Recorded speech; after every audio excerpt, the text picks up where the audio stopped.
Hello and welcome to Talk from Superheroes. Hey everybody, I'm Andrew Ivemy. And I'm Diana McCullum. And you're listening to Talk from Superheroes, where every week we discuss a piece of heroic television or film. And this week on the podcast, we are talking about Season 1 of She-Hulk, Attorney at Law. She-Hulk. She's not the Hulk. She is She-Hulk. She is She-Hulk, and she has a subtitle. She is Attorney at Law, so you don't get it confused with the other She-Hulk series. Of course, you don't want to get it. Almost feels more like, it feels like attorneys should have like you know how doctors are doctor whatever. Okay, yeah. It feels like they wanted her to be like Attorney She-Hulk, but like there's no like before name for it. Oh, I see what you're saying. Dr. Hulk. Isn't there? No, not for lawyers. No? No. What's Esquire? What is that? Ooh, no idea. But What I is don't Esquire? think it's a law thing. I always forget what Esquire is. If it is a law thing, it must only be in the States, because I worked at many Canadian law firms, and I don't know an Esquire, and I've never dealt with an Esquire. Like how the States has barristers and solicitors, but in Canada you're a barrister and solicitor plural, but in the States you can be singular. Yeah, and like how in the States you don't got to wear those wigs. You don't got to You know wear what? the wigs. They are lucky in that regard that you don't have to wear the wigs. Hey, American lawyers, Yeah. you're lucky you don't have to wear the wigs. Yes. Yeah. For those of you who don't know, Canadian legal system, we're still rocking the wigs up here. Wigs and robes.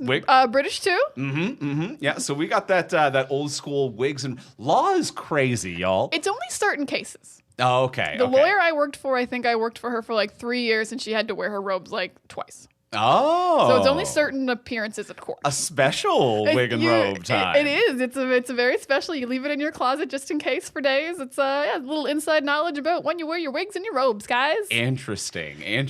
Americans got to be listening to this and be like, Canada, what the fuck?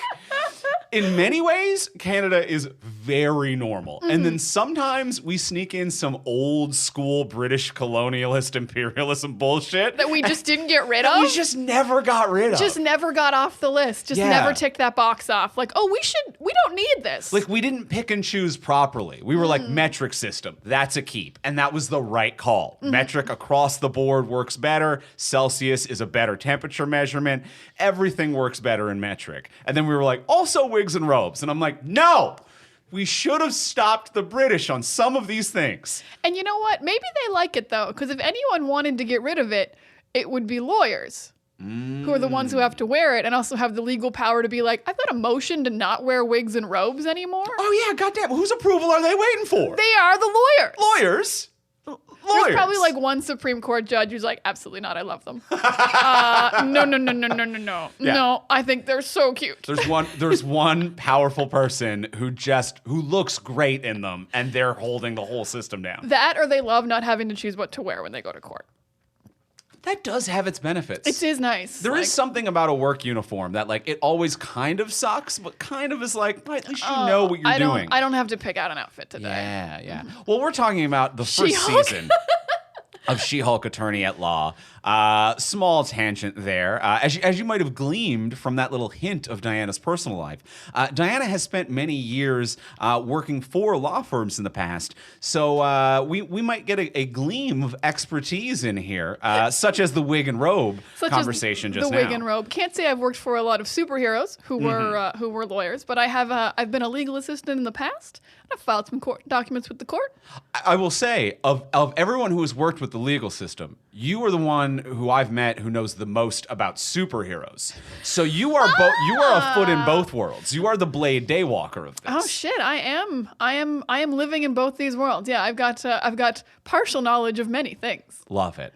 So we're going to talk about the full first season of She-Hulk Attorney at Law. So every single episode, the full first season, we are going to give you a spoiler-free review. So if you are new to the podcast, if this is your first episode, welcome. What we do anytime that we cover a new television show or film is we give you a spoiler-free review in case you're on the fence about seeing it. Maybe you're not caught up. Maybe you want a taste of the episode before you get in. Whatever your reason might be, we're going to give you a spoiler-free review. Then, once you hear the theme music, that's when we get into the spoiler-filled section of the episode. So let's start with a quick spoiler-free review. The simple question, Diana, did you like it?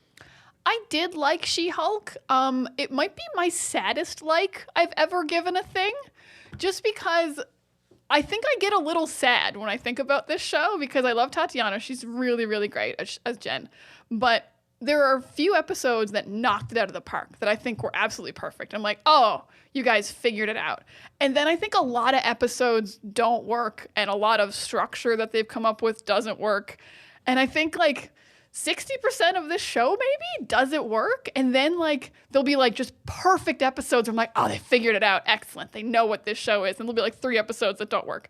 And I'm just like, I could love this show. And that's why I'm sad about it. I'm sad about it because it's only a like. And I'm like, you are such small changes away from being an absolute love. So it's a like. I think the comedy lands on certain episodes super hard, and super episodes it falls flat. There's weird structural stuff with the supporting cast that baffles me. Tatiana Maslany is great. There are some things that are just wonderful. The CG is up and down, not as bad as like I think everyone was saying from the trailers. So like it's a definite like, but not a love, and I want it to be a love. Is kind of my take on She-Hulk Attorney at Law as a person with both a foot in both worlds. Andrew, what about you? How do you feel about She-Hulk? I'm a high like. Oh, I'm a high like, not quite love, but I am a very high like. I really enjoyed this. I agree with you. There are episodes and some storylines and character beats and things like that are uneven. It's definitely uneven.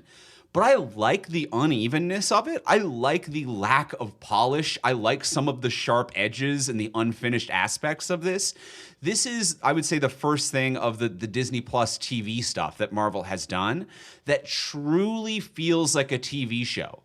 That it doesn't feel like TV is a dirty word. Like, as much as WandaVision was an homage of television we loved, it still was a little bit like, but we're a 10-hour movie. It wasn't anything you were going to tune in weekly for, like 24 episode style. This is something that I felt like should and could have been 24 episodes. It felt like something where, for the first time, I would say, in Disney Plus and in Marvel, the creators didn't view TV as a dirty word.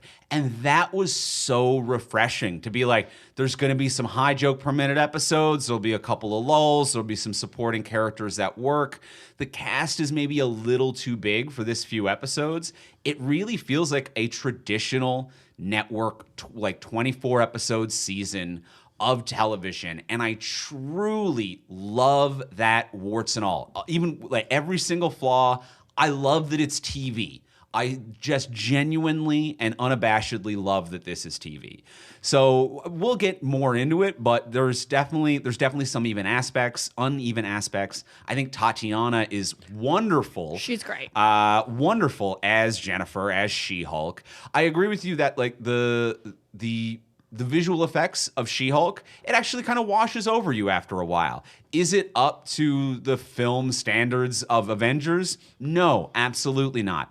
Is it all that is needed for the traditional TV sitcom that they are making? Absolutely. It washes over you. You become accustomed to it. It's a bit jarring when they put it in contrast to more film visual effects. But I think that there's just a lot to love. Tatiana's great. The visual effects aren't as distracting as it might seem. And I was into it. I was really into it. That's great. I think I would have been more into it if it was more like what you're describing. I actually don't think it was close enough to a half-hour like comedy drama. Like the times when it was, I loved it. But I feel like a good like 45% of the time it was like, but we're also in the MCU and there's fights and there's an overarching storyline and it gets a little dark and it's not all just lighthearted humor. And I'm like, I wish it didn't. I wish this was just every week we went and did a court case. Interesting. Okay. Because the times when it was like the few episodes where it was like this is a half-hour sitcom and it is television and like you can just watch it episode by episode like whenever you want. I loved those episodes. Okay. And then I feel like it would lose it and it would make me sad. Dang. But there's definitely parts to love of this. Yeah. And you're right. Tatiana was so good. And I, even though I liked it a bit more than you, obviously, I'm not disagreeing with anything that you said. Like, I can see all of these criticisms that you're bringing up. I just didn't feel it. I can see it, but I don't feel it. I felt it. But I appreciate and respect where you come from. And can it be spoiled? Yes, this can be spoiled. I mean, it's Marvel. It can be, if you haven't been spoiled by it already, I assume you don't have social media. Because even like the She-Hulk themselves was just like spoiling it every week, like within a day of airing, which was kind of rude. But yeah, there's definite spoilers. Mm-hmm. Yeah, I agree. This one can be spoiled. There's there's your typical kind of MCU-y cameo, this and that, and also just kind of like a fun adventure. I would try to go into this as fresh as possible. Yeah. Would be my recommendation if you're going in to watch it. Yeah. You've read the title. There's Hulk stuff happening. That's all you need to know. So we are a conflicted like to a high like, and it can be spoiled, is the quick little recap there. Before we get into the spoiler-filled section, we want to thank one of our sponsors of today's episode, the Audible Original The Sandman. Yes, you can listen to the new Audible Original The Sandman Act 3 right now, the next installment of the #1 New York Times Audio Bestseller. It's based on the best-selling DC graphic novels written by Neil Gaiman, we all know, adapted and directed by the award-winning audio master Dirk Maggs. In Act 3, James McAvoy returns in the title role of Morpheus, Lord of Dreams, and the stellar cast features Kat Dennings, Kristen Schaal, Jeffrey Wright, Reggie Jane Page, and Neil Gaiman. And new to Act 3 are David Harewood, KJ Apa, and Will Wheaton. In Act 3, we follow Morpheus on a grand journey to take care of family business. He visits with his son Orpheus, an act that comes with profound consequences. Accompanied by delirium, he tracks down their estranged brother Destruction, the only member of the Endless ever to abandon their post. And in the end, by seeking destruction, Morpheus just might bring those forces upon himself. Act 3 of the Sandman audio epic takes us through the fan-favorite collected Volume 8, Brief Lives, and the reality storm tales of Volume 7, World's End. A fully immersive listening experience presented for the first time in breathtaking 3D audio. Go deeper into the dreaming. Listen now, only on Audible. And thank you to the Audible Original The Sandman Act 3. Go check it out right now. Go check it out. And now let's get into the full spoiler-filled section for She-Hulk, Attorney at Law.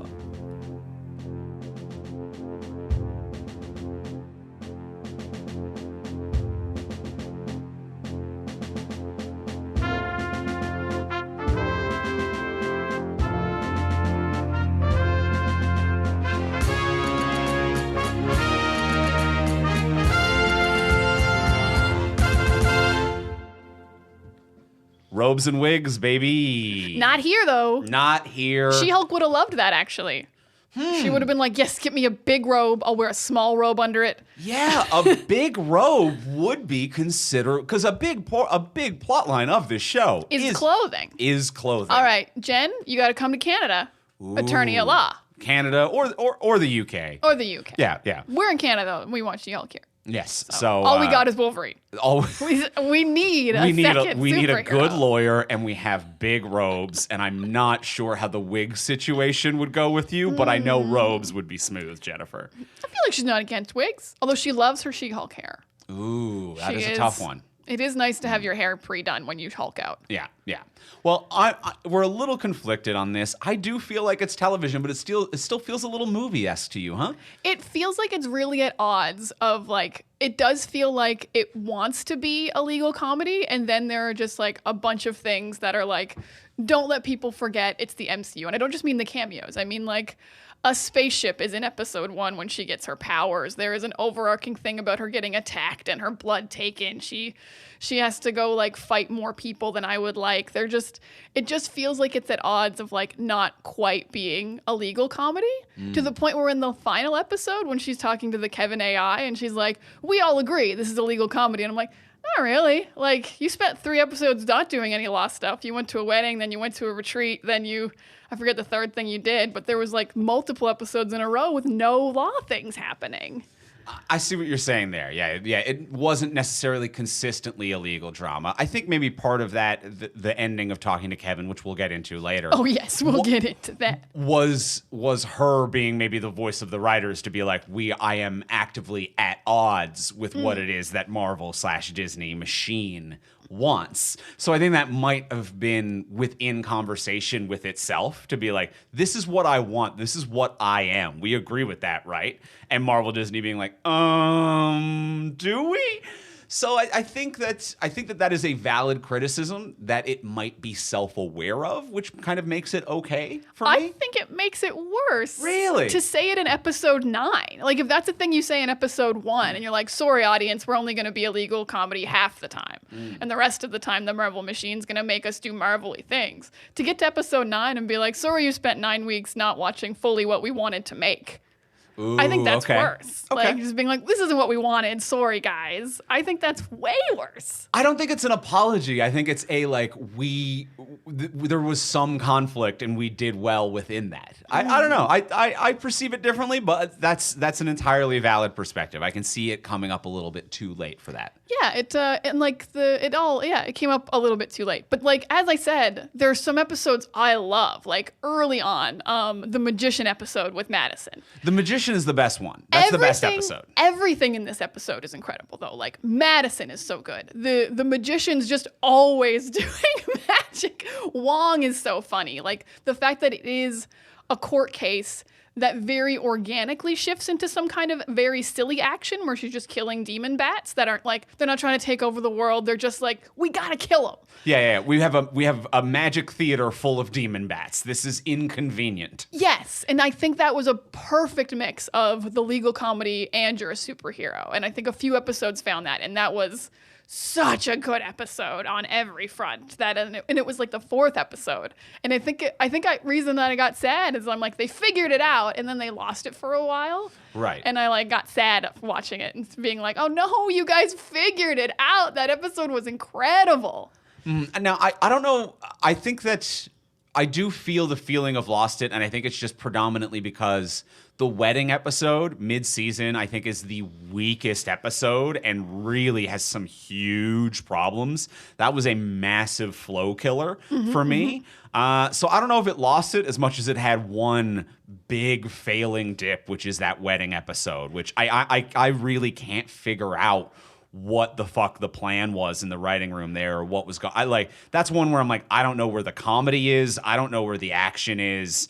It's a general mess. And typically, even though the show has been a little bit uneven at times, I feel like when it's lacking comedy, it is at least going in a different direction. Whether or not I agree with it or you agree with it, I'm like, it knows what direction it's going in, and I don't always agree with it. And that wedding episode is one where I'm like, you don't know where you're going and you're spinning in a circle, and that really is killing the flow. But that Magician episode, hands down, is the top episode. Magician episode is the top episode. I totally agree about the wedding episode. I will say the retreat episode is right after, which I also didn't really like. Oh, okay. Where she goes to the Abominations retreat. But the wedding episode is just baffling. Like, because, it's not a law case, but whatever. Like, you can't have a sitcom where they just go and do something else for once. But the comedy is so incredibly unfocused. They have, I don't have her name open on IMDb, but the girl from So I Think You Should Leave, who is so funny, and like they just don't know what this character is and what her motivations are, and does she like Jen? Is she mean to Jen? Do people want Jen here? Like there is no consensus throughout the episode of what is the comedy here. It's honestly like they had writers turn in a bunch of different drafts and use scenes from each of them, and there's no consistency who the supporting character is. Because when we're introduced to this bride, it is someone who asked Jen to be a bridesmaid, and it's like, oh, we're rekindling a friendship. And then the bride's like, I don't want She-Hulk here. Don't steal attention away from me. But we end the episode with her, I guess, being a little tipsy, but being really happy that the celebrity She-Hulk is at her wedding and being kind of a star fucker. And I'm like, well, that's not who we were introduced to. And then we have Jen, who's like the schluppy friend who everyone just kind of doesn't notice is there. But then we also kind of go into the storyline and be like, you were invited so we could take advantage of you as unpaid help. And then that just kind of dies off. So I'm like, why did you invite Jen? Did you want Jen? Did you want She-Hulk? Or did you want a friend you could bully into manual labor? And each scene decides a completely different reason for Jen to exist in this scenario. And it's so uneven. It feels like different versions of the same script. It absolutely does. And the bullying one was the weirdest one. Because I'm like, if you wanted her to do chores, you would want her to be She-Hulk. Like, she could pick up all the dishes so fast. She could do all this. But like, if you want her to be Jen and you want her to do chores for some reason, she's the tiniest woman here. She is also a lawyer. Like, you have wait staff. Yeah. Why was Jen supposed to clean? Like, do you not like her? Yeah. It was such a weird episode. When the other bridesmaids were like, you need to iron all the men's shirts. And it was like, okay, why? Why? I don't understand why. Like, is this a hazing thing and you like don't and you are like mad at her for some reason.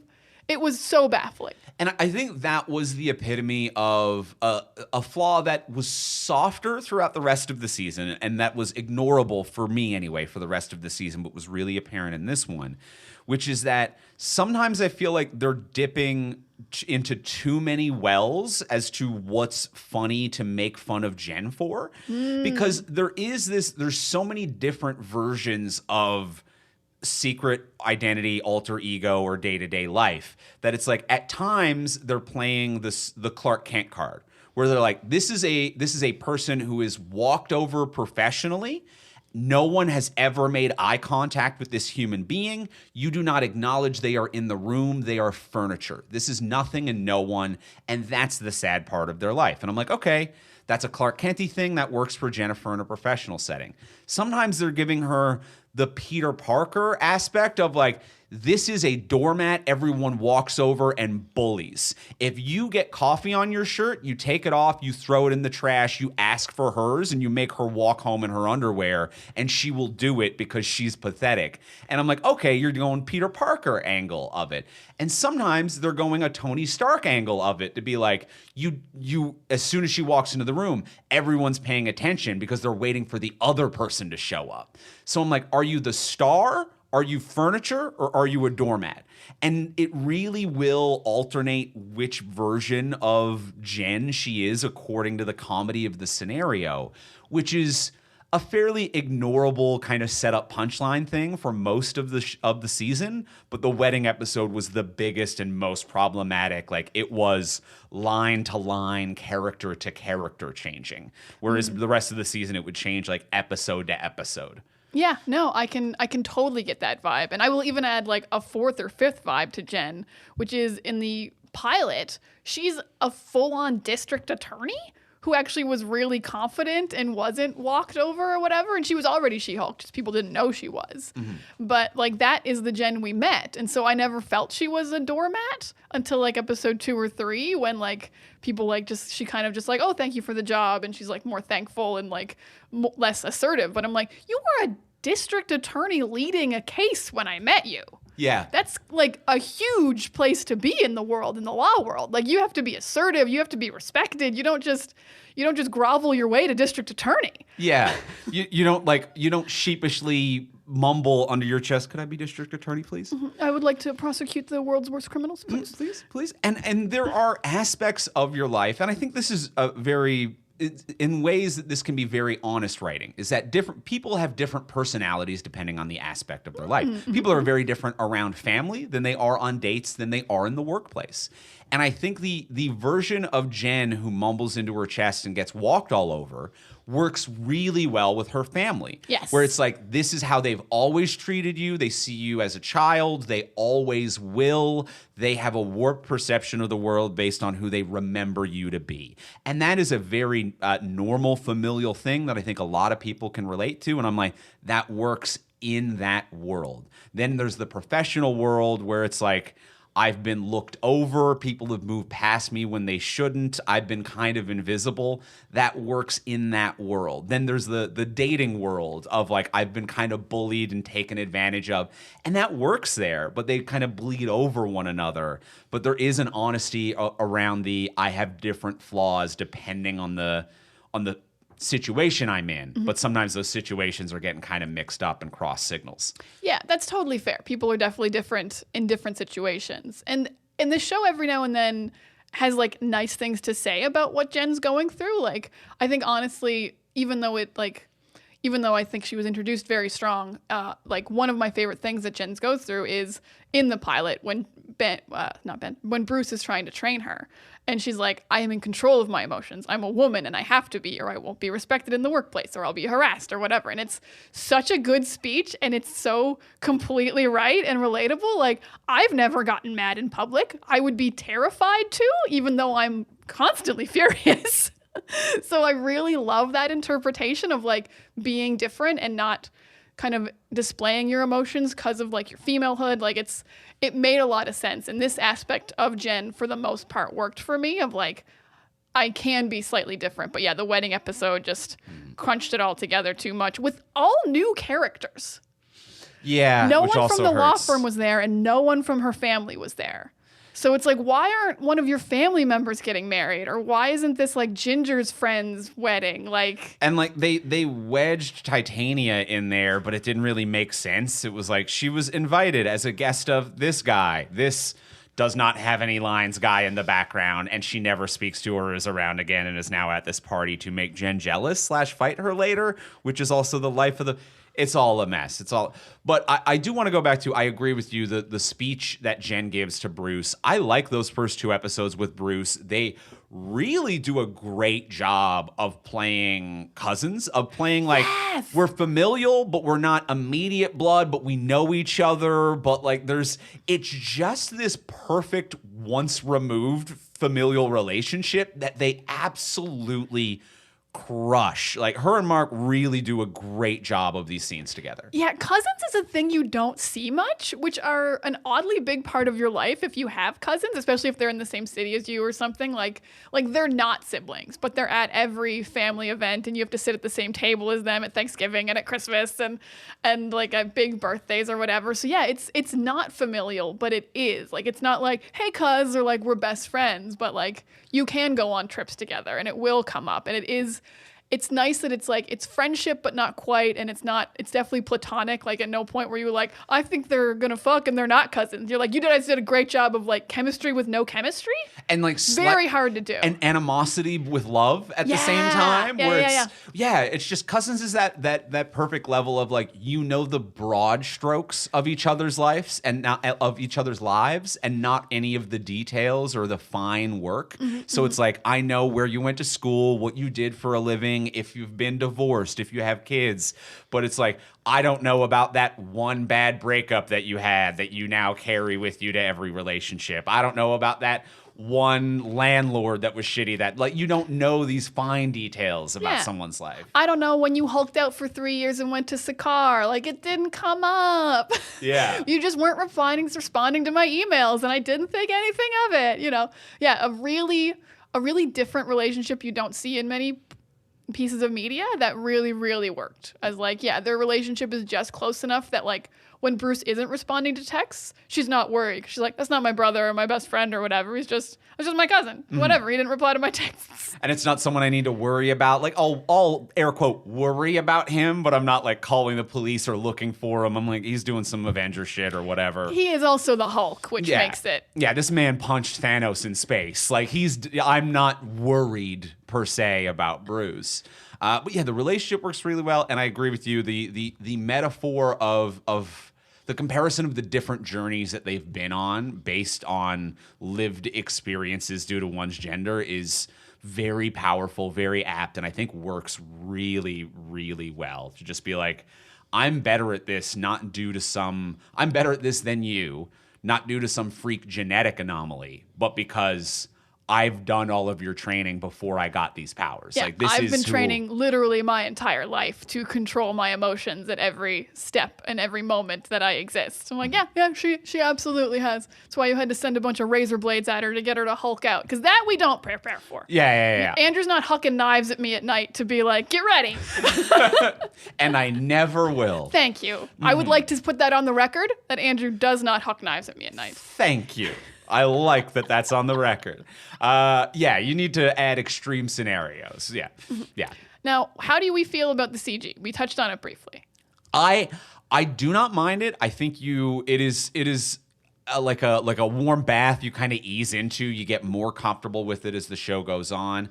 I do think it is worse off of these starter episodes for a couple of reasons. One, because in comparison to the work that the visual effects department does on Bruce, in comparison, she looks like dog shit. Yeah, Bruce looks incredible. They already had the skins and everything from the Avengers movies, obviously, and they were like, well, he's done. They have a decade of previs work that they've been doing on Mark Ruffalo to make it the exact right, and these subsurface light scatterings and like every hue, every tone.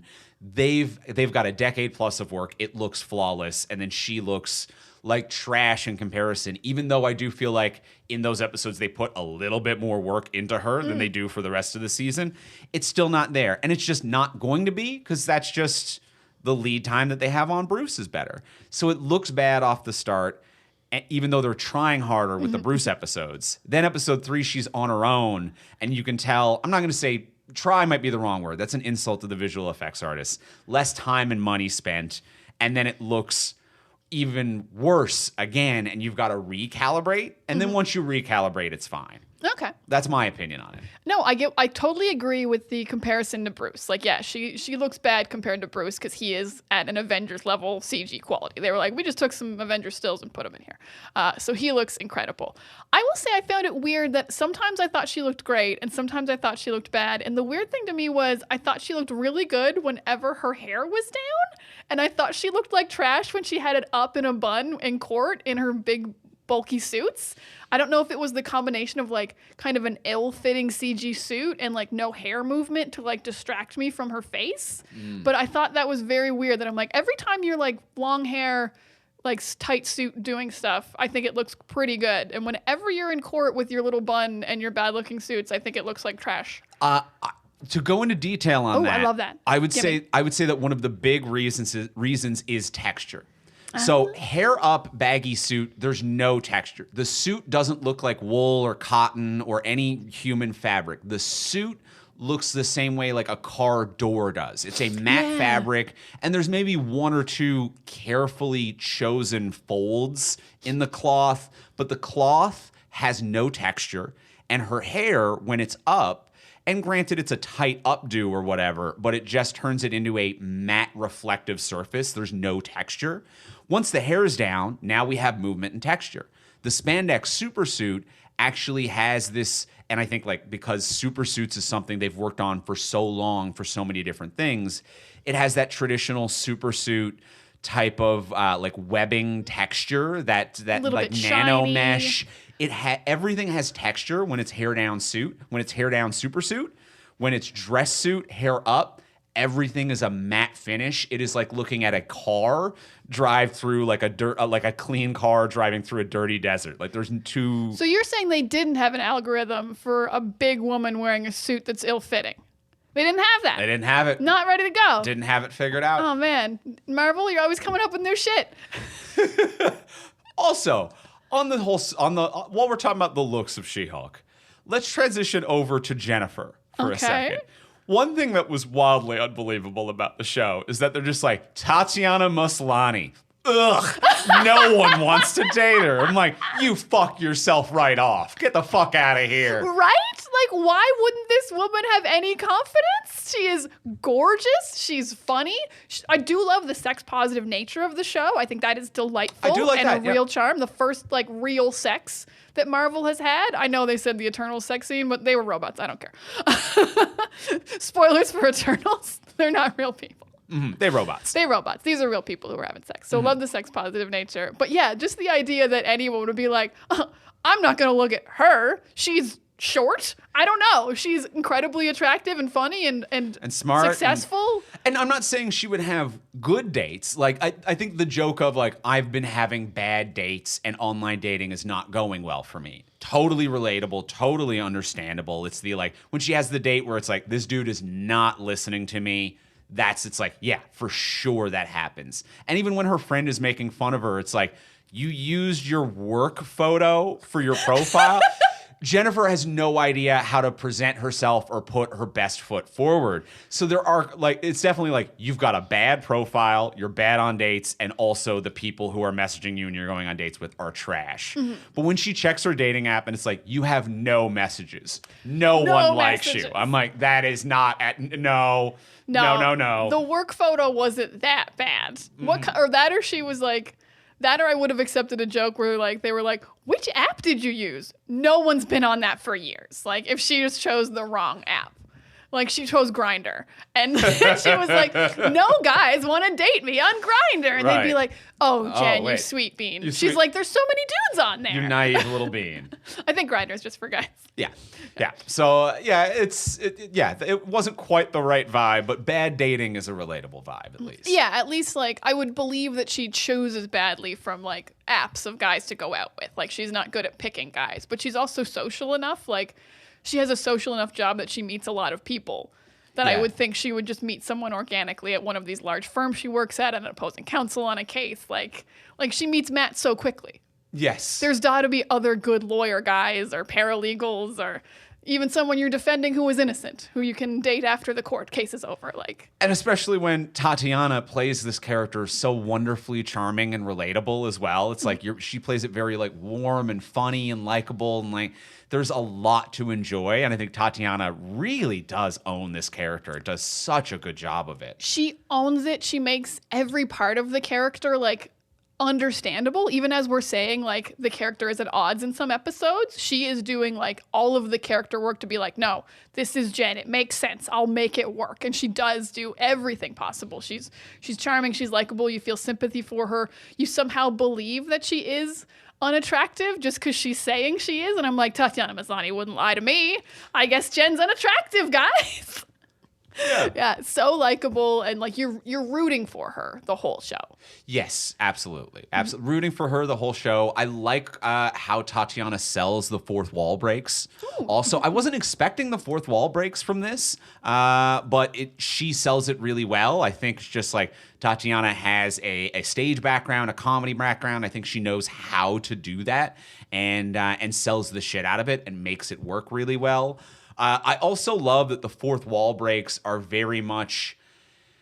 I think that there is an intelligence to the writer's room and to all of the writers who worked on this to know to be like, and this is a thing that internet douchebags are going to be mad about, and this is a thing internet douchebags are going to be mad about, and we are going to look at the camera and say fuck you in a way that's 10% too clever for them to know that they're being made fun of. Like every single criticism that I've seen from internet douchebags online has been literally addressed to their eyes down the barrel of the camera, and they didn't realize they were the ones being made fun of. Just things like Jennifer looking down the camera and being like, I know what you're thinking. Like, this isn't going to be the show where every episode is this big stunt casting cameo episode. Well, except Wong, except what's coming up next. Okay, maybe it is that show. Is that on? You know what? Don't worry about it. We're just going to do the show and just go along with the ride. And people online are like, we're just waiting for Daredevil. This one didn't have a guest star. It's like, she literally looked at you and called you dumb for saying this, and you did not put it together. So I love her being the ability to see the future of the writers, to be like, here's what idiots will say, and then making fun of them. I love that. There were some good moments of straight down the barrel, and sometimes it wasn't even like so much idiots as, and this is just a thing that bothers me sometimes when there's like a very obvious Easter egg, and then people online are like, oh my God, they referenced this, and I bet I'm the only one who caught it. Like when Bruce is like, I was a different person back then when I fought Blonsky because Edward Norton was playing Hulk at the time. And she looks at the camera and goes, haha. And it's like, yes, we all got that reference. Thank you. Thank you, Jen. It was pretty on the nose. Yeah. We know two people have played the Hulk. Absolutely. So I don't need to see like an IGN article tomorrow that's like, this is what she meant when she said that he used to be a different person.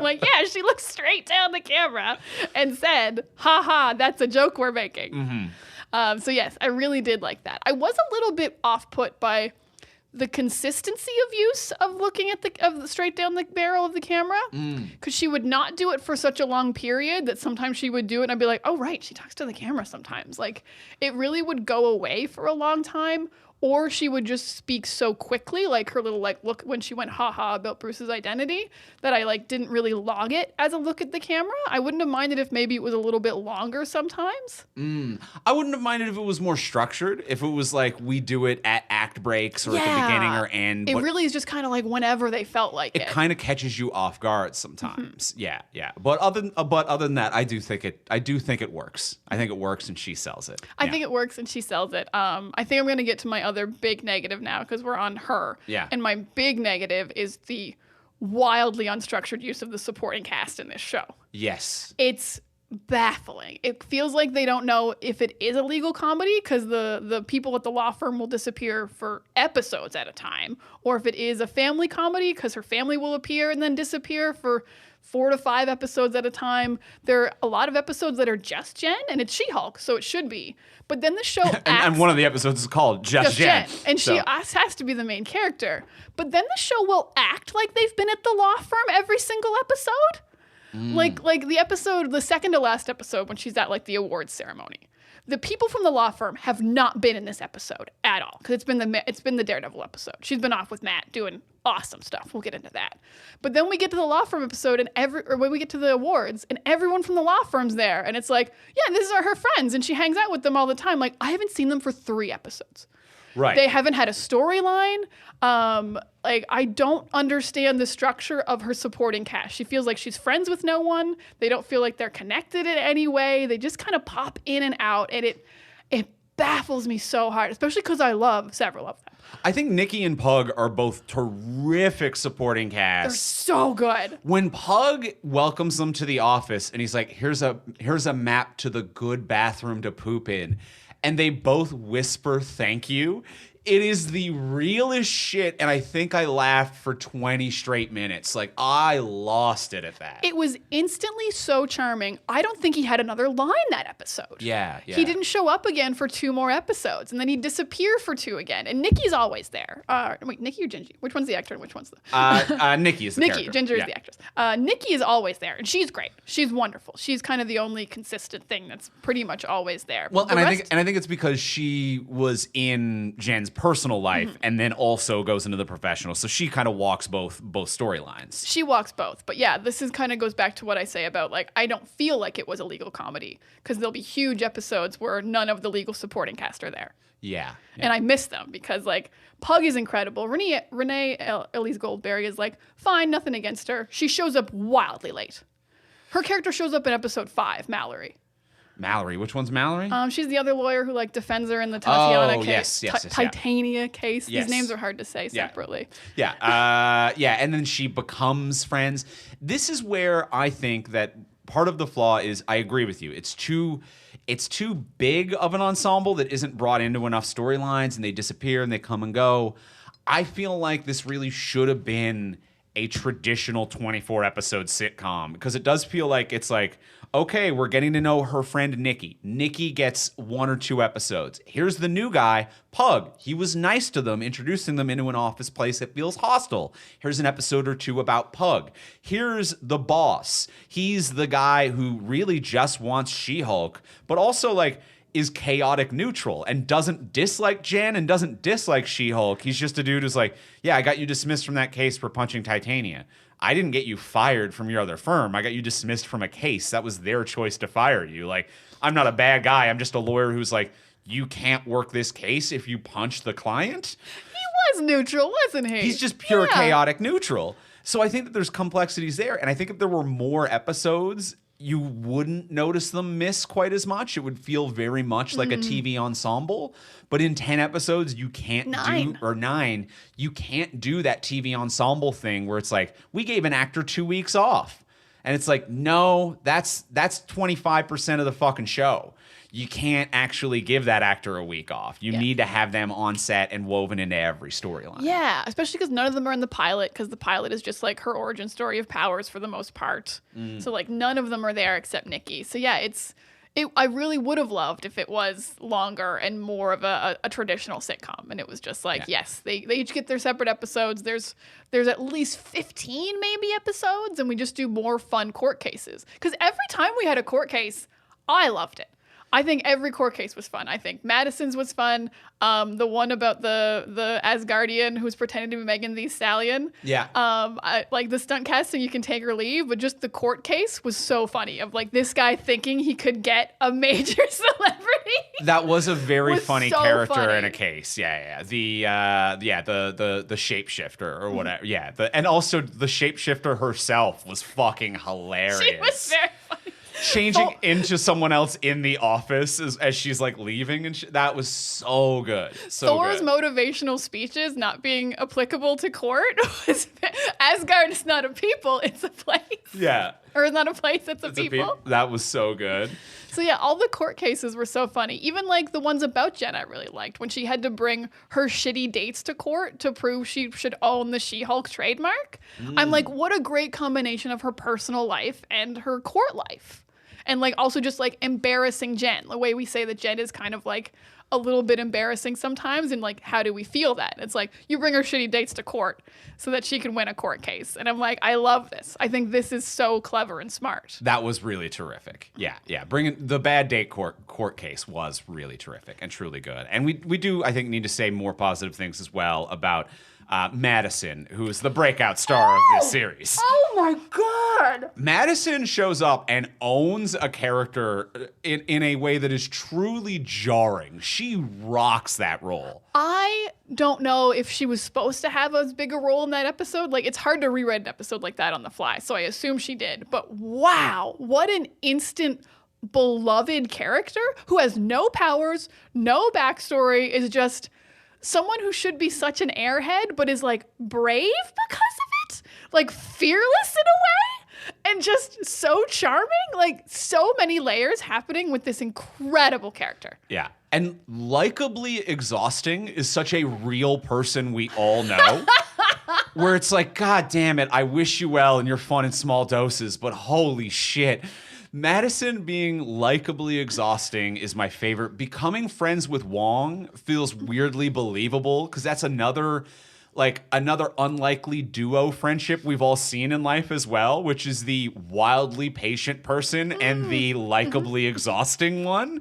And it's like, that really works too. All of it pops. And it's also just the embodiment of the character. The writing of it really works, but with the wrong casting, this does not work at all. Oh, no, that character could have fallen so flat. Patty Guggenheim, who plays her, just obliterates the performance. It was so memorable and so, like, just fresh. Like, just a character I've never seen before. It was just like, and I went down to hell and I had to sign my soul over to a goat so I could get out. And I'm like, and then when they show the images of it in the final credits, you're like, oh, that did happen. It did happen, Okay.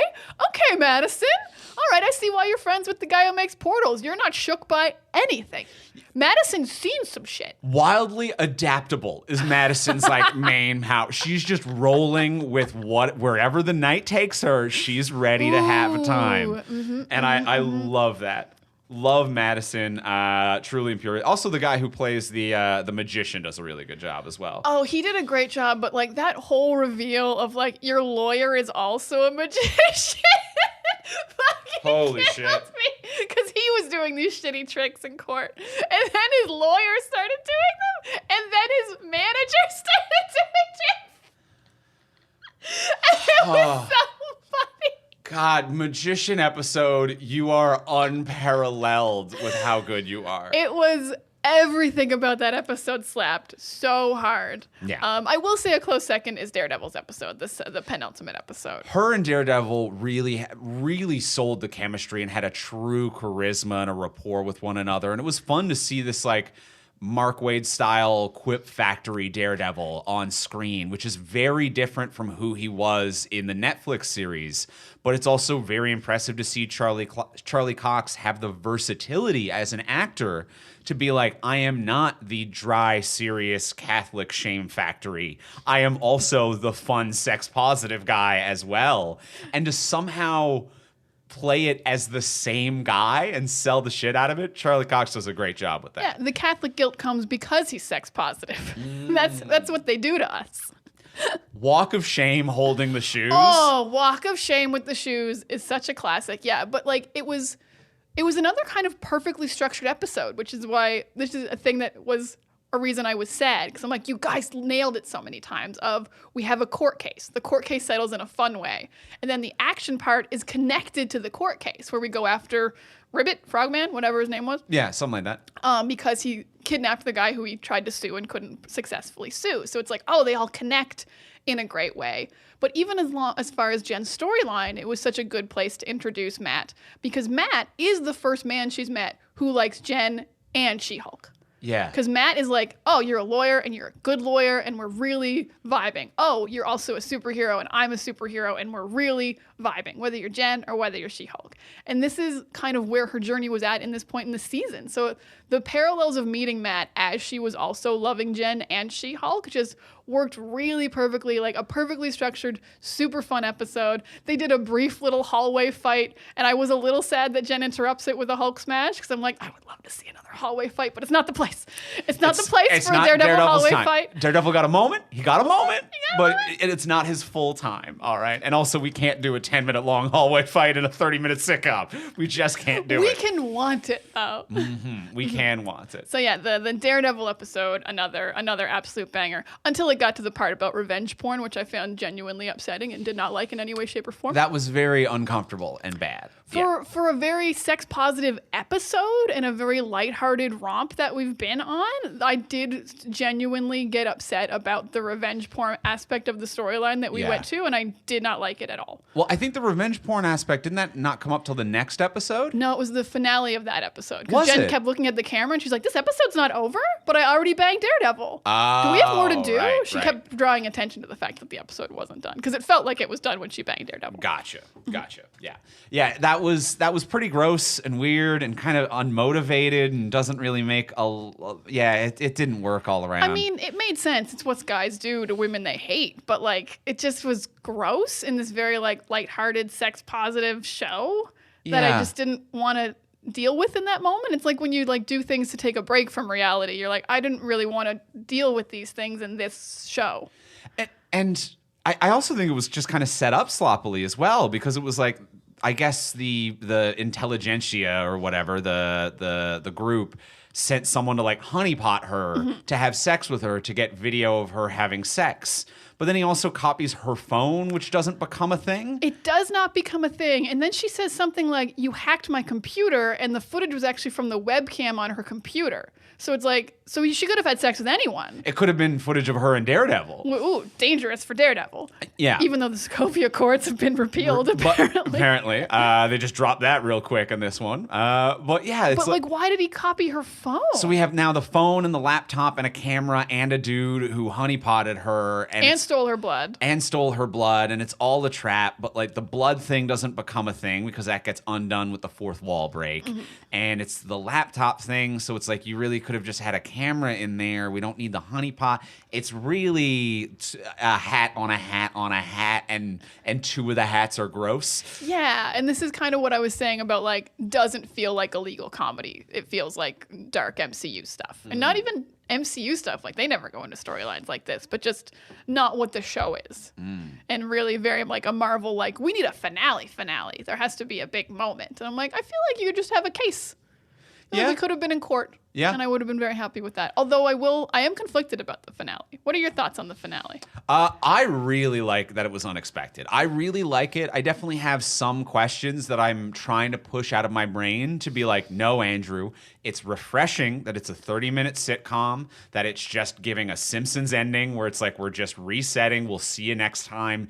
Don't worry about it. It's supposed to be fun. And my brain's like, what if I worried about it? And I'm like, God damn it, Andrew. You like that it's a TV sitcom and that it hits reset. So I definitely like the fourth wall break that goes extreme and hard. I like that it was refreshing and unexpected. The only thing that I kind of wish is that they had rehashed the barn scene a little bit more, because it's like they come back to reality and it's like, okay, and now here's how it ended. And I'm like, okay, so did he inject your blood and nothing happened?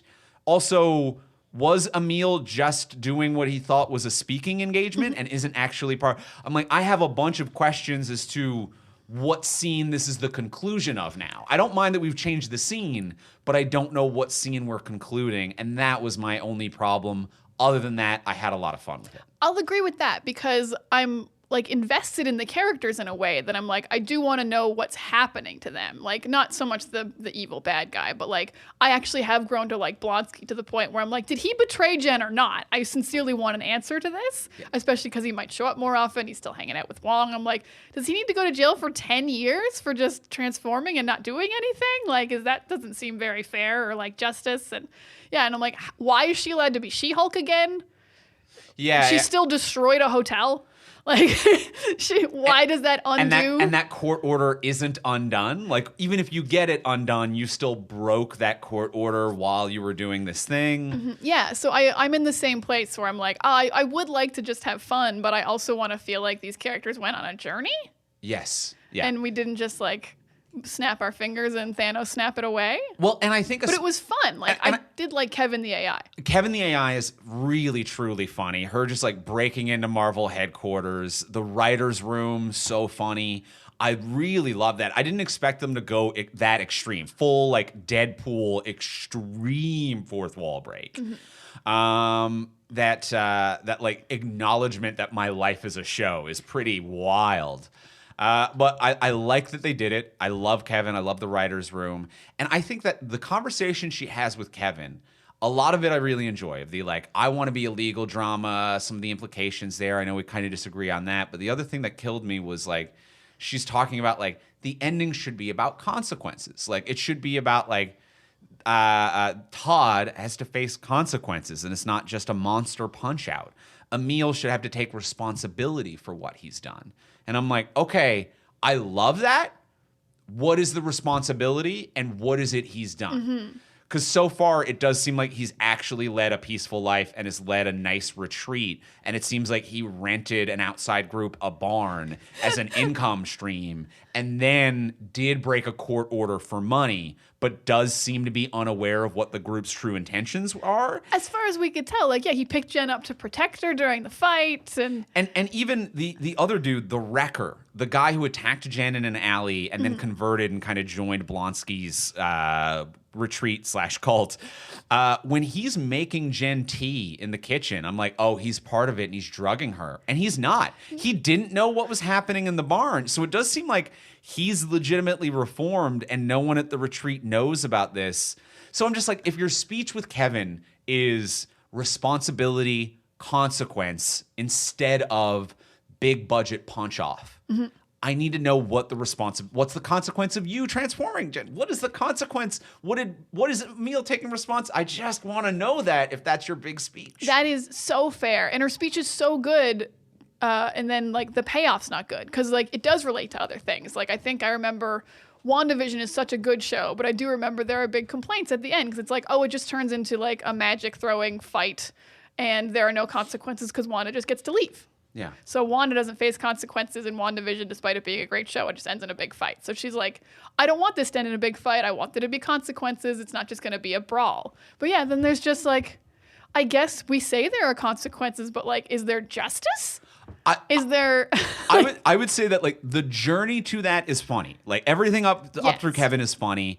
And then the legitimate conclusion, I would say, is the worst of both worlds. Where it is, at no point did we get a high-budget punch-off, which is dumb fun.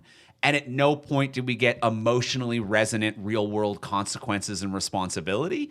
We just got the impression of both. It was kind of a wink and we're done. And that is a bit of the worst of both worlds for me. Love the speech, love the comedy. Conclusion didn't do either. I'll agree with that. I was a little bit too thrown by how fourth wall breaky it was because we had only just been, like, talking to the audience throughout this. It was a big swing, which I will give it credit for. It didn't land fully for me until we got to the Kevin AI. I didn't really like the writer's room all that much. I didn't like Trump coming out of the Disney Plus app. But Kevin being an AI, I thought was so funny, especially because, like, Feige would have to okay that. And that's just a funny idea to me of going to Kevin Feige and being like, we're going to say you're a machine who doesn't understand emotions. And he's like, great, love it. Love it. Do it. I don't actually have to act? No, you don't, Kevin. Awesome. Can the robot wear a baseball cap? And I'm actually sad the robot didn't have a baseball cap on. Oh, fuck. I think the robot should have had a baseball cap on. He should have had a baseball cap on. And that might be my only complaint about the Kevin Feige robot. Yeah, just a cheap one that has Marvel on it, just an internal swag baseball cap. That he's always wearing. Yeah. Good. Yeah, that would be good. I would have liked that. But I even like the menu thing as well because that also felt like a meta where pre-seeing the criticism of, and again another thing I've seen people online be like, I'm turning it off once it gets to, and like just to be like, oh, you turned it off, we're back in the menu now, fuck you. I really love this vision of dickheads in the future and the fuck you that every step of this fourth wall break does. So I liked even going back to the Disney Plus menu. That felt strong. I would say the only criticism that I saw, or one of the few criticisms that I saw online from dickheads that I will agree with, it's that classic, like, a person you hate makes a valid point. Makes a valid point. Is I did not like the Megan Thee Stallion thing. I thought that as an episode of like a shapeshifter celebrity impersonator, it's like, okay, that's fine. That's fun stunt casting-ish, I guess. And I saw people making fun of like the dance, and I'm like, I don't even care about the dancing or whatever. It's like one of the fucking Marvel movies ended in a goddamn dance-off. There's dancing in Marvel. Get over it. That's fine. But it just feels very the thing that I hate the most about Paul Feig movies, which is celebrity stunt casting that dates it heavily. When it's like you're watching a Paul Feig movie and it's like, it's Ozzy Osbourne and he's looking for Sharon. Remember how he's always like, Sharon on the reality show that's on right now? And I'm like, this is truly miserable to watch even a year after it exists. And I don't even dislike it that much now, but I hate stunt casting like this for how truly dating it is. I was watching something recently, I can't even remember what it was, but they did like a Charlie Sheen Tiger Blood joke. Oh yeah, what were we watching? And I was like, Jesus Christ, I want to die. That someone was like, I'm going to the zoo, and Charlie Sheen was driving the cab and was like, hope you don't get tiger blood. And I was like, burn Hollywood to the ground. I hate this. And I don't, this week, hate the Megan Thee Stallion thing.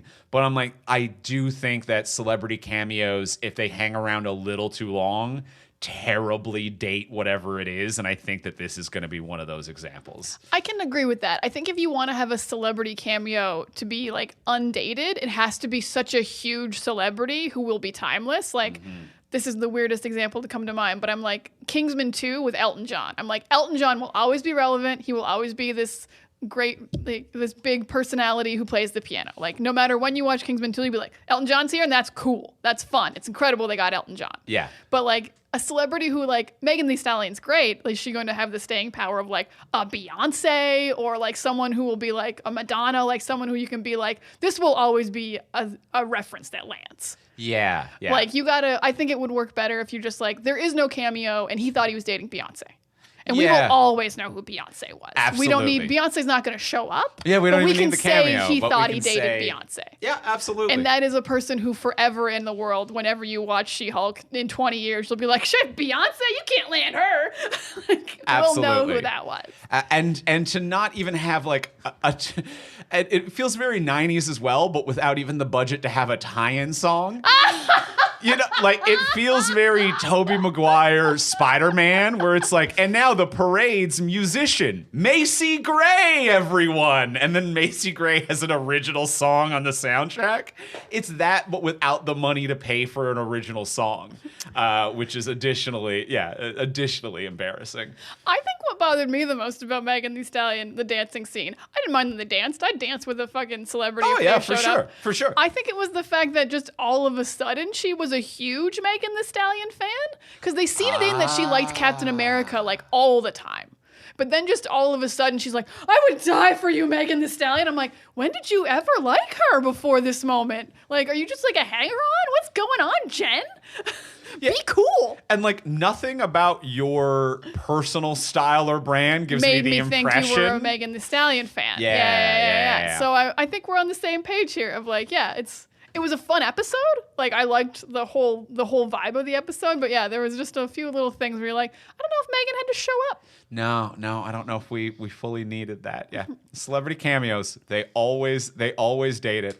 Yeah, I'm gonna fall into a Google and YouTube rabbit hole later today of looking up terribly dated film and television cameos. I'm gonna throw out Smash Mouth in the movie Rat Race right now. Ooh, Smash Mouth in the movie. They all freak out when they see Smash Mouth in the movie Rat Race. That's very good. Immediately I was trying to think, I'm like, what would be the funniest, most dated thing? And I'm like, a mid-90s movie that was just like, oh my God, is that Hoobastank? Hoobastank is empirically one of the funniest things to say. So that would be quite good. But yeah. But I've got a Smash Mouth ready to go. That Smash Mouth is very good. Woo.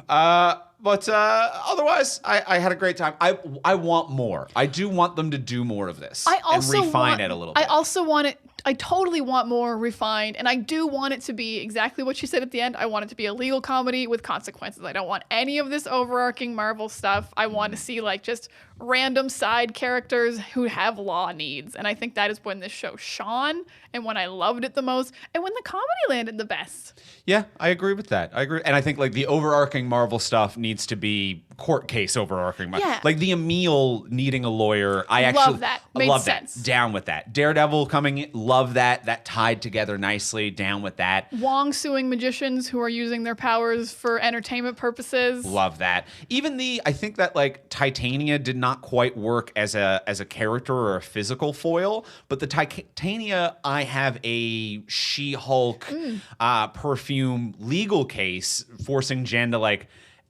come to terms with her own identity and public persona. That really works. So the Titania court case really worked as well for original characters. So, yeah, every court case. I don't think there was a court case that didn't land. Even Mr. Immortal's like divorce proceedings were wildly funny. With the guy who just keeps jumping out the window to kill himself. That was like, good. Jen wasn't involved in that storyline, but it was very funny. Yeah. Yeah, more court. More court. More court. Well, I'm feeling good on She-Hulk Attorney at Law. How you feeling? I'm feeling pretty good.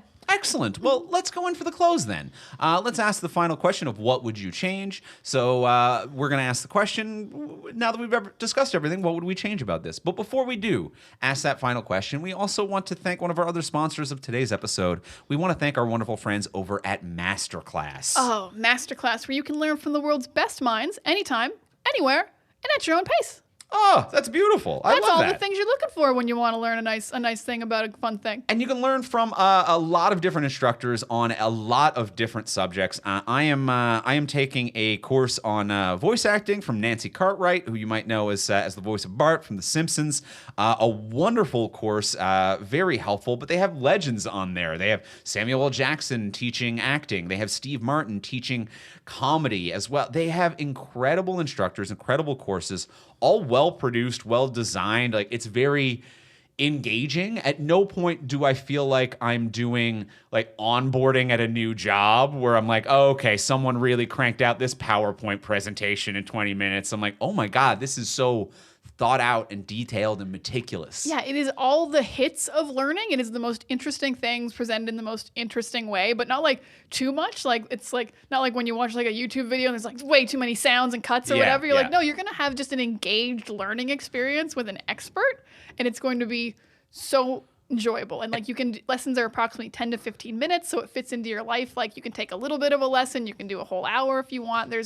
It's learning cool things at your own pace. And by having so many different, like a range of world-class instructors with so many different topics as well, you might go in for one thing, and then why not kind of dip a toe in, check out something? Like maybe you're like, hey, I do want to do, maybe you're like, I want to do the acting class with Samuel L. Jackson. But you're there and you're like, what about gardening? What about video games?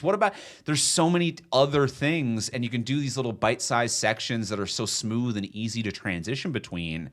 Why wouldn't you, you know? There is no reason not to. And they also have downloadable materials, so you can like take things on the go with you afterwards. You can get recipes if you're taking the cooking classes and things like that. It is a wonderful platform that I have enjoyed immensely. Mm-hmm. And we highly recommend that you check it out. So get unlimited access to every masterclass.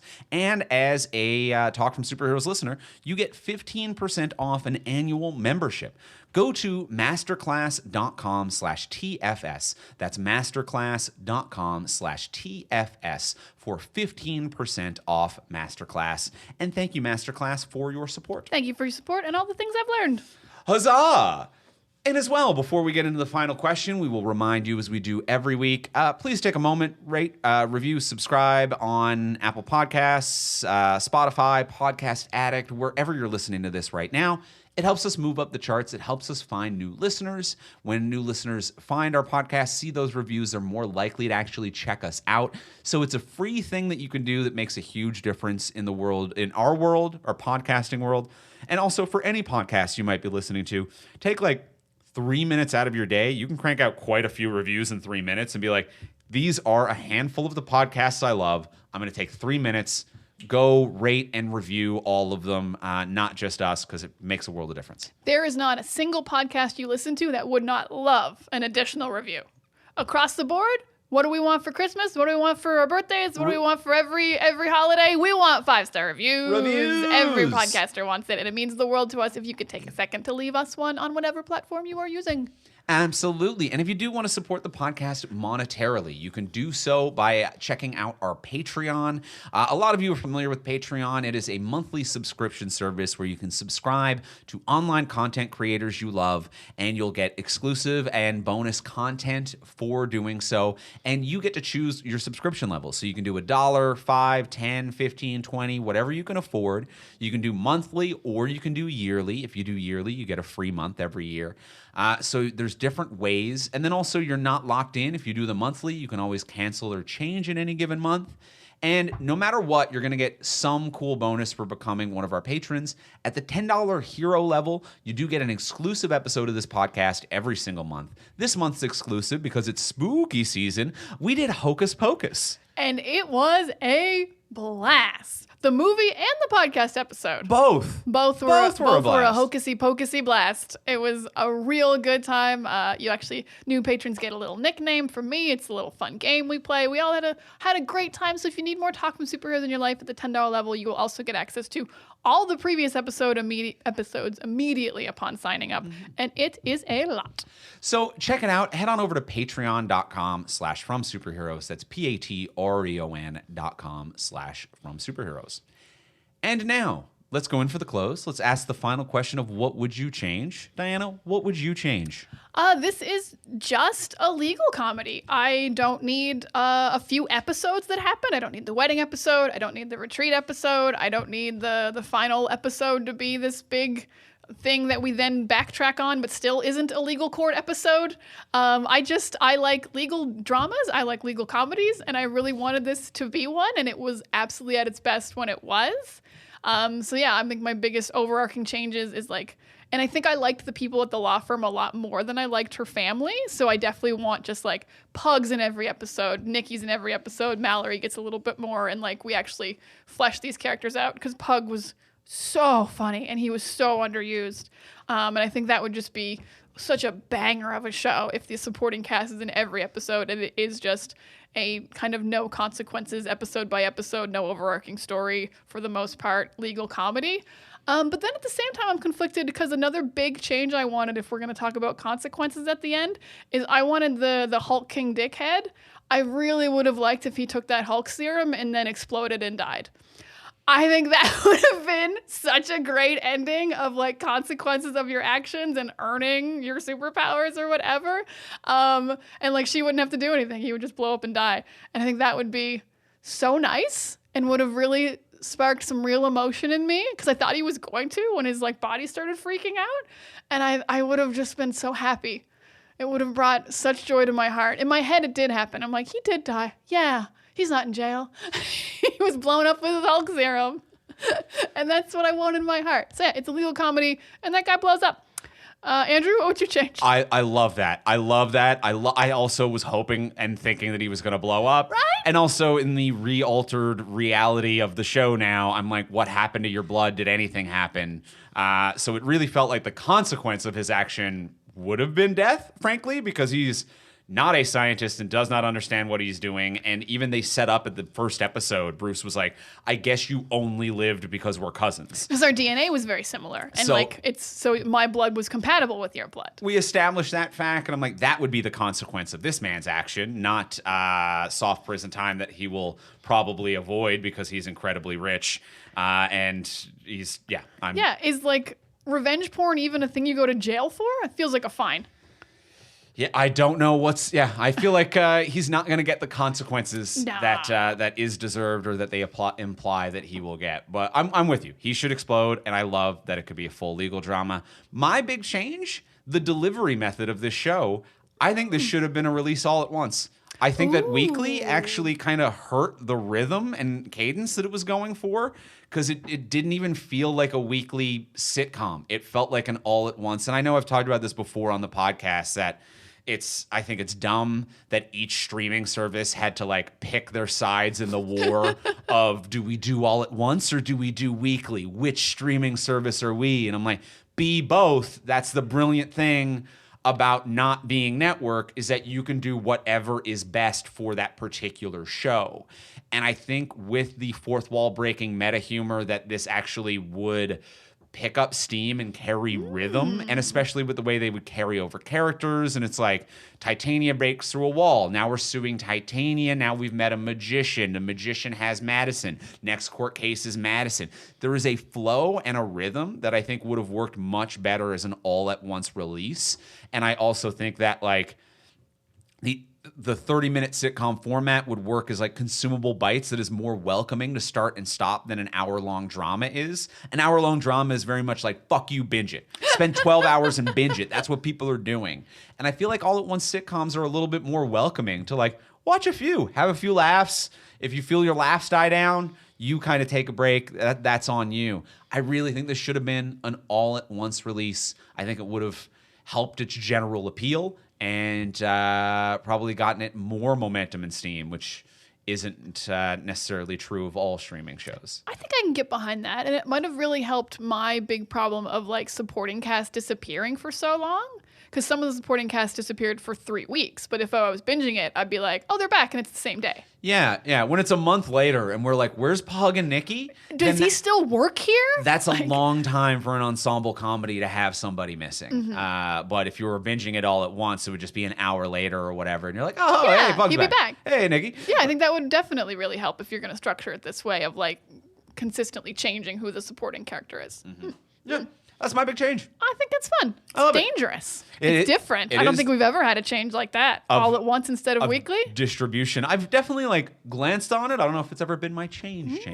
Bold. Well, that is She-Hulk Attorney at Law. Next week on the podcast, we're going to be back. We're going to be talking about Black Adam. Oh shit, Black Adam's back. Black Adam's back. Look That's out. not the song, That's but- not the song. But we will be talking about Black Adam next week as well. Do not forget, if you, or maybe this is information for the first time, on November 5th, we at the network are going to be taking part in Extra Life Game Day, which is a 24-hour marathon streaming event with all of the money going to charity, going to the Children's Miracle Network. We have selected Sick Kids Hospital as the hospital that's going to be getting all of the proceeds from this event. So what it is, on November 5th, starting at noon Eastern Time, for 24 hours, we are going to be live streaming to Twitch with a lot of different events from this network. We're going to have live tapings of this podcast as well as all of the podcasts on the network. We are going to be doing game nights. We are going to be doing watch-along parties for Lord of the Rings Return of the King. We are going to have a really fun time for 24 hours straight. You can hang out with us, or with me for 24 hours. Diana will sleep, and I will be up all night playing video games. Diana will proudly go to bed, but she will be watching Return of the King and doing a podcast episode. Absolutely. So and she's here. What you're going to want to do is, since this is a charity event, you can donate to the event, and there's lots of cool bonuses. Every time you donate $20, you are entered into a prize draw. We will be drawing prizes on the stream, which includes, we have shirts from tpublic.com. We also have the Essential package and a few products from Manscaped as well. And we have other prizes to be announced. So we're going to have some free giveaways. At $20 gets you entered into that. A $50 donation gets you will get you access to the back catalog of all Patreon exclusive episodes for all podcasts on this network. So that is Talk from Superheroes, I Hate It But I Love It, and The Villain Was Right. It is 270, I believe, Patreon exclusive episodes over the years. A $50 donation. After the event, we're going to email you a link where you can access all of those episodes. So all of the back catalog of Patreon exclusives. Maybe you're a patron for one of the podcasts on the network, but you're not a patron for all and you want to check out other ones. Great way to do it. And as well, at the if you donate $100, you will be able to choose what video game I am going to play. So I am going to be playing video games for 12 hours of the stream. And if you donate $100, there is a link to the video games that you can choose from. You can tell me what to play. That's all available over at extralife.fromsuperheroes.com. That is extralife.fromsuperheroes.com. And no matter what, come hang out with us on November 5th. It's going to be a real fun time for a real good cause. Well, that is going to be it for this week. We'll see y'all next week to talk about Black Adam. In the meantime, if you want to get a hold of us, you can reach me online at Ivimey, Ivimey. You can reach me at Words of Diana. And you can reach both of us at From Superheroes. And we'll talk to y'all next week. Bye.